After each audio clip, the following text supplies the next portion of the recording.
وفا کیسی، کہاں کا عشق، جب سر پھوڑنا ٹھہرا، تو پھر اے سنگ دل تیرا ہی سنگ آستاں کیوں ہو۔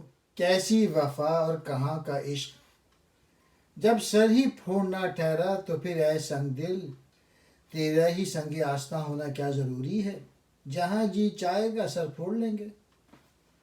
رہیے اب ایسی جگہ چل کر جہاں کوئی نہ ہو، ہم سخن کوئی نہ ہو اور ہم زباں کوئی نہ ہو، بے در و دیوار سا ایک گھر بنایا چاہیے، کوئی ہمسایہ نہ ہو اور پاسباں کوئی نہ ہو، پڑیے گر بیمار تو کوئی نہ بیمار دار، اور اگر مر جائیے تو نوحہ خواں کوئی نہ ہو۔ اب کا لفظ یہ بتا رہا ہے کہ جو لوگ ہمدم اور ہم سخن اور ہمسائے ہیں اور جو ہم وطن ہیں، ان سے کوئی رنج ضرور پہنچائے غالب کو۔ یہی وجہ ہے کہ شاعر ان لوگوں سے بیزاری کا اظہار کرتا ہے اور چاہتا ہے کہ کسی ایسی جگہ جا کر رہے جہاں ان لوگوں میں سے کوئی نہ ہو، تاکہ پھر رنج پہنچنے کا کوئی امکان نہ ہو۔ پھر دوسرے شعر میں اب ہمیں ایک بے در و دیوار سا گھر بنانا چاہیے، جب در نہیں ہوگا تو پاسباں بھی نہ ہوگا، اور دیوار نہ ہوگی تو کوئی ہمسایہ بھی نہ ہوگا۔ مطلب وہی ہے کہ ہمسایوں اور پاسباں سے نفرت ہو گئی ہے۔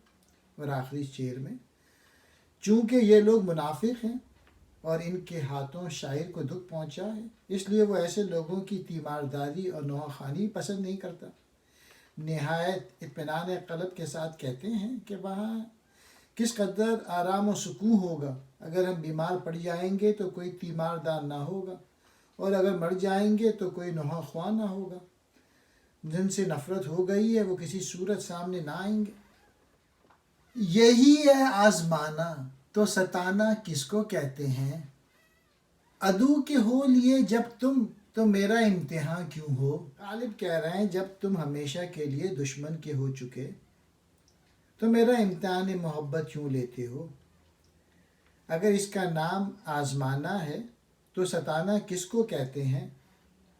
آزمائش تو اس صورت میں درست تھی جب کہ تم نے دشمن کے حق میں فیصلہ نہ کیا ہوتا۔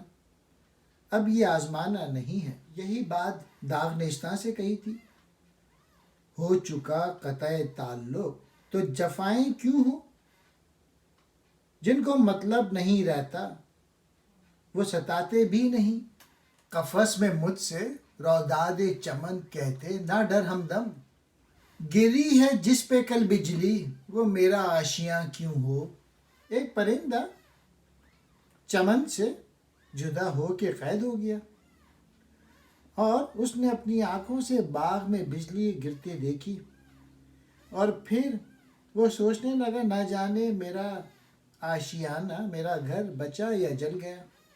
یا یہ شعر اس طرح سے بھی دیکھ سکتے ہیں کہ ایک اور پرندہ جو کہ اس کا ہمراز تھا اور اس کا ہمدم تھا، وہ کسی درخت پہ آ بیٹھا، اور جو پرندہ قید تھا اس نے چمن کی متعلق پوچھا، اپنے گھر کے متعلق پوچھا، باغ کے متعلق، مگر اس سبب سے کہ اس کا نشیمن جل گیا ہے، اس کا جو ساتھی تھا وہ کہتا ہے کہ میں تمہارے جو گھر ہے اس کے جلنے کی خبر کیا سناؤں۔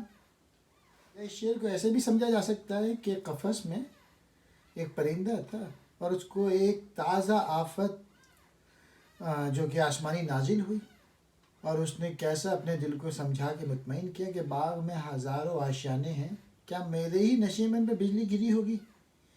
یہ حالت ایسی ہے کہ دیکھنے والوں کا اور سننے والوں کا دل کڑتا ہے اور ترس آتا ہے۔ کسی کو دے کے دل کوئی نرا سنج فغاں کیوں ہو، نہ ہو جب دل ہی سینے میں تو پھر منہ میں زباں کیوں ہو۔ وہ اپنی خوں نہ چھوڑیں گے، ہم اپنی وضع کیوں چھوڑیں۔ صبح سربن کیا پوچھیں کہ ہم سے سرگراں کیوں ہو۔ کیا غمخوار نے رسوا لگے آگ اس محبت کو، نہ لاوے تاب جو غم کی وہ میرا رازداں کیوں ہو۔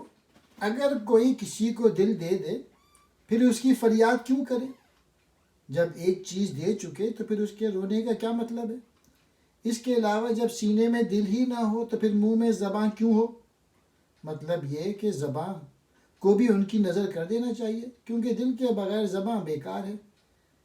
جب دل نہ رہے گا تو زبان کس کی ترجمانی کرے گی؟ دوسرے شعر میں خو کے معنی عادت کے، وضع خودداری یا ضبط کی عادت، صبح کے سر یعنی حقیر، سرگرم ناراض۔ غالب کہہ رہے ہیں تمہیں ناراض ہونے کی عادت ہے اور ہم ضبط کے عادی ہیں، نہ ہم اپنی وضعداری کے خلاف جا سکتے ہیں اور نہ وہ اپنی عادت چھوڑ سکتے ہیں۔ پھر ہم ان سے یہ بات پوچھ کر حقیر کیوں بنے کہ تم ہم سے خفا کیوں ہو؟ تیسرے شعر میں غالب کہہ رہے ہیں میرے غمخوار نے مجھے بدنام کر دیا اور اس کی وجہ یہ ہوئی کہ وہ میرے رنج و غم کو برداشت نہ کر سکا۔ وہ ہر ایک سے کہتا پھرا کہ دیکھنا میرا دوست فلاں پہ عاشق ہو گیا ہے، دن رات مچھلی کی طرح تڑپتا ہے، اس کی حالت دیکھی نہیں جاتی، کیونکہ عشق رسوائی کا موجب ہوتا ہے، اس لیے میں زمانے میں بدنام ہو گیا۔ کہتے ہیں ایسی محبت کو آگ لگے، ایسے غم خوار سے باز آیا جو غم کی تاب نہیں لا سکتا، پھر وہ میرا رازداں کیوں بنتا ہے؟ تم جانو تم کو غیر سے جو رسم و راہ ہو، مجھ کو بھی پوچھتے رہو تو کیا گناہ ہو۔ انہیں بہت روکا کہ وہ غیر سے ملنا جلنا ترک کر دیں، لیکن وہ باز نہ آئے، بلکہ ہم ہی سے تعلقات منقطع کرنے پر آمادہ ہو گئے۔ چلو تم خوش رہو، ہمیں رشک رقابت بھی گوارا ہے، غیر سے تمہارے جو بھی تعلقات ہیں تم جانو، اگر ساتھ کے ساتھ مجھے بھی پوچھتے رہو تو کون سی قباحت ہے۔ لیے جاتی ہے کہیں ایک توقع غالب، زیادہ رہے کشیش کاف کرم ہے ہم کو۔ غالب ہم جہاں کہیں بھی جا رہے ہیں وہاں ہمیں ایک امید لیے جاتی ہے، اور لفظ کرم کا مرکز کاف ہمارے لیے زیادہ راہ بنا ہوا ہے۔ یہ شعر اس وقت کا ہے جب مرزا لکھنؤ اور بنارس میں ہوتے ہوئے اپنی پینشن جاری کرانے کلکتہ گئے تھے۔ غالب میرے کلام میں کیوں کر مزہ نہ ہو، پیتا ہوں دھو کے خسروئے شیریں سخن کے پانوں۔ غالب میرے کلام کیوں کر مزیدار نہ ہو، میری شاعری کیوں کر مزیدار نہ ہو، میں بادشاہ شیریں سخن کے پاؤں دھو دھو کے پیتا ہوں، اس لیے میرے کلام کا پرتکلف اور خوش ذائقہ ہونا یقینی ہے۔ اس فتنہ خو کے در سے اب اٹھتے نہیں اسد، اس میں ہمارے سر پہ قیامت ہی کیوں نہ ہو، ہمارے سر پہ کتنے ہی ظلم و ستم کیوں نہ ہو، ہم ہرگز نہ اٹھیں گے۔ یا پھر ہم اس فتنہ خو کے در پر آن بیٹھے ہیں اور اب یہاں سے ہرگز نہیں اٹھیں گے، چاہے ہمارے سر پہ قیامت ہی کیوں نہ گزر جائے۔ لطف یہ ہے کہ روز قیامت ہر چیز اٹھے گی مگر ہم نہیں اٹھیں گے، یا یہ کہ قیامت تک بیٹھے رہیں گے۔ پیدا ہوئی ہے کہتے ہیں ہر درد کی دوا، یوں ہو تو چارہ غم الفت ہی کیوں نہ ہو۔ کہتے ہیں کہ دنیا میں ہر درد کی دوا موجود ہے، اگر یہ بات درست ہو تو مرض عشق کا علاج کیوں نہ ہو اور مریض عشق لا علاج کیوں رہ جائے۔ گئی وہ بات کہ ہو گفتگو تو کیوں کر ہو، کہے سے کچھ نہ ہوا پھر کہو تو کیوں کر ہو۔ کہے سے کچھ نہ ہوا یعنی گفتگو ہونے پر بھی کچھ نہ ہوا۔